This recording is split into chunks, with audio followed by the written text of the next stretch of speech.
There's very few good, actually truly good to great moments to come out of that era. I mean, for starters, I grew up in a stadium with earth tone seating. I don't think that that's a good thing. Do you remember when they made all the seats blue for the All-Star game? And it was like, we have to clean up Veterans Stadium somehow. Let's put in blue chairs. And that's it. I haven't thought about that in 20 some years. I apologize. But again, I digress. It wasn't a good era. The team wasn't good, with the exception of Scott Rolen, Curt Schilling, and Bobby Abreu, all of whom are on this year's Baseball Hall of Fame ballot. And all of whom engender pretty serious reactions from Phillies fans all across the spectrum. For different reasons, very different reasons.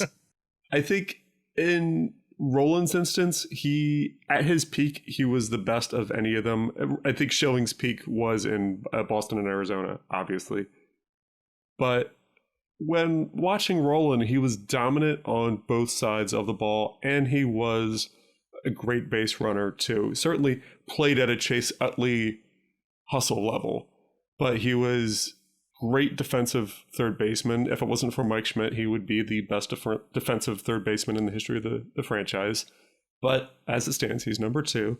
He was a very good offensive player who could go on good streaks, but a lot of his numbers were overshadowed in the steroid era, where 30 to 35 home runs wasn't a whole lot. 25 home runs was nothing. When Mark McGwire, Barry Bonds, they're hitting 65, 70 home runs, and it's nothing. And, I don't want to make too much of an excuse for that, but within context, you'd have to think about how that affected your evaluation of the player at the time, where you're thinking, well, I don't have somebody hitting 40 to 50 home runs on my team, like everybody else seems to be doing. Well, there's a reason for that. And then you look at everybody who was around him. They had stars, but they also had Drek.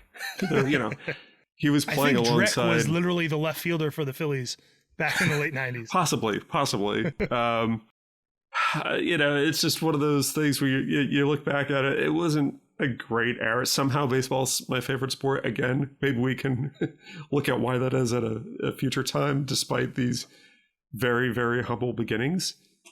But, Scott Rolen was the reason. I think, not unlike Dick Allen, he was the reason to go and catch the Phillies at a time when there were literally no other reasons.